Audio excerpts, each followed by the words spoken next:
Hello friends, welcome to Syward. दोस्तों, NASA ने space exploration में मार्स को एक अलग ही इंपॉर्टेंस दी है। इसका कारण तो क्लियर है। नासा ने मार्स में ह्यूमन कॉलोनाइजेशन का प्रोजेक्ट 2030 में प्रपोज किया है। इलॉन मस्क की स्पेसएक्स तो इससे भी ऊपर जाके मार्स कॉलोनाइजेशन का प्रोजेक्ट 2026 में पूरा करने का प्रपोजल रखा है। ऐसे में दोस्तों, हमारे लिए यह जानना बहुत जरूरी हो जाता है कि वो कौन कौन से चैलेंजेस हैं जो हमें फेस करने पड़ेंगे, और ये भी जानना जरूरी है कि क्या कोई लाइफ फॉर्म वहां प्रेजेंट में एग्जिस्ट करती है या पास्ट में कर चुकी है। तो आइए इन सवालों का जवाब ढूंढते हैं इस वीडियो के माध्यम से। इससे पहले कि हम मार्स में आने वाले चैलेंजेस समझें, हमें मार्स और अर्थ की एक कंपैरेटिव स्टडी कर लेते हैं। सन के करीब वाले 4 प्लैनेट्स मरकरी, वीनस, अर्थ, मार्स टेरेस्ट्रियल प्लैनेट्स होते हैं जिनकी सतह हार्ड होती है। उसके बाद के बाकी प्लैनेट्स जैसे Jupiter, Saturn, Uranus and Neptune, ये सारे ही जोवियन प्लैनेट होते हैं और इनकी सतह गैसियस होती है, यानी कि ये गैस जाइंट्स होते हैं, ये गैसेस से बने होते हैं। मार्स का क्रस्ट कंपोजिशन में अर्थ के क्रस्ट के सिमिलर है। मार्स का कोर अर्थ के जैसे ही आयरन और निकल से बना हुआ है। मार्स के सरफेस फीचर्स अर्थ के जैसे ही हैं, जहां crater, valleys, canyons, dunes, volcanoes और पोलर आइस कैप्स पाए जाते हैं। मार्स में डेज और सीजन्स दोनों ही अर्थ से कंपैरेबल है, क्योंकि दोनों ही प्लैनेट्स के एक्सियल टिल्ट और रोटेशन सिमिलर होती है। अर्थ की तरह मार्स भी साइसेमिकली एक्टिव है। 2019 में नासा के इनसाइड मिशन ने 450 मार्सक्वेक्स रिकॉर्ड किए थे। मार्स की मिट्टी स्लाइटली अल्कलाइन होती है, जिसमें न्यूट्रिएंट्स जैसे मैग्नीशियम, पोटेशियम, सोडियम, क्लोरीन पाए जाते हैं। ये न्यूट्रिएंट्स हमारे अर्थ की मिट्टी में भी पाए जाते हैं। मार्स में दिन अर्थ के मुकाबले 40 मिनट लंबे होते हैं।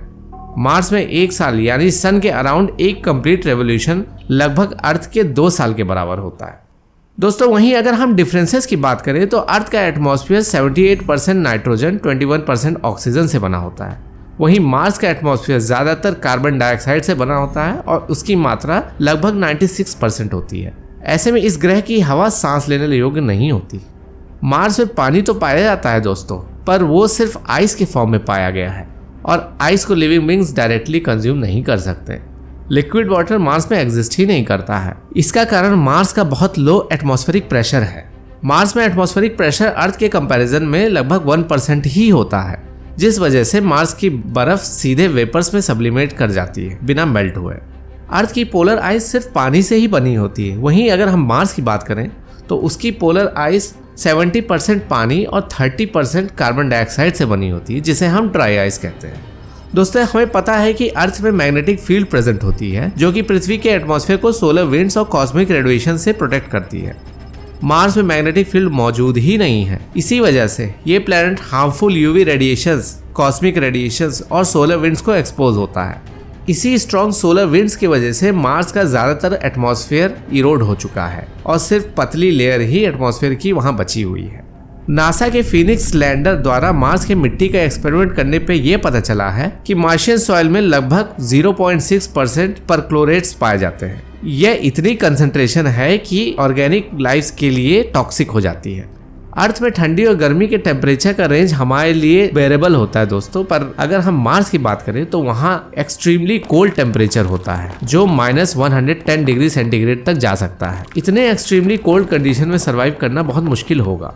जैसे कि हमने समझा है दोस्तों कि मार्स का जो एटमॉस्फेयर होता है वो बहुत थिन होता है। ऐसे में मार्स का एटमॉस्फेयर अपने अंदर हीट को एब्जॉर्ब ही नहीं कर पाता है जैसे अर्थ कर लेता है। इस वजह से एक्सट्रीम टेम्परेचर्स मार्स में देखे जाते हैं। मार्स की ग्रेविटेशनल फोर्स अर्थ के कंपैरिजन में लगभग 1/3 होती है। इतने सारे चैलेंजेस जानने पे लाइफ फॉर्म के एग्जिस्ट करने पे शक होता है, राइट? पर इसमें एक सिल्वर लाइनिंग है।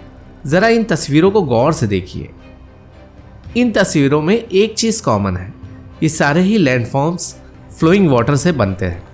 इससे तो ये साफ हो जाता है कि कभी ना कभी मार्स के सरफेस में लिक्विड वाटर प्रेजेंट था, और जहां पानी होता है वहां लाइफ होने के चांसेस बहुत होते हैं। इसलिए उम्मीद खत्म नहीं हुई है। नासा ने वोल्केनो आर्सिया मॉन्स में 7 पॉसिबल केव एंट्रीज डिस्कवर की है। हमें नहीं पता कि इन केव्स के अंदर क्या है। अगर इसके अंदर कोई लिविंग फॉर्म होगा तो एक पॉसिबिलिटी है कि वो meteor strike, UV radiation, cosmic radiation और हाई एनर्जी पार्टिकल के बॉम्बार्डमेंट से वेल प्रोटेक्टेड होगा और थ्राइव भी कर रहा होगा।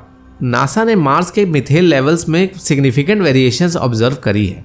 मीथेन माइक्रो ऑर्गेनिजम्स के या फिर जियोलॉजिकल प्रोसेस से प्रोड्यूस होता है। क्या इसका मतलब वहां पे कोई माइक्रो ऑर्गेनिज्म मौजूद है?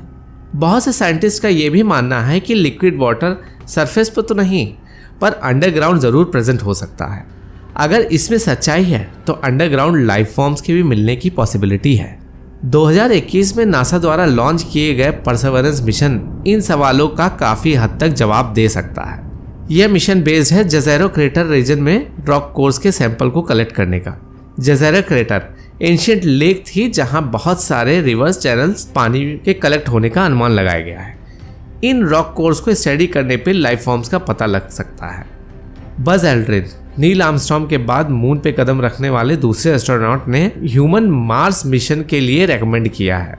फ्यूचर में शायद कोई ह्यूमन बेस्ड मिशन भी हो जाए जिससे इन सवालों का जवाब मिलना और आसान हो जाएगा। इस वीडियो में इतना ही। अगर आप अर्थ के इंटीरियर के बारे में जानना चाहते हैं तो लेफ्ट वाले वीडियो पे क्लिक करें। वीडियो अच्छा लगा हो तो लाइक कर दीजिए। साइंस से जुड़े और वीडियोस देखने के लिए चैनल को सब्सक्राइब कर दीजिए। तब तक के लिए goodbye and thank you for watching.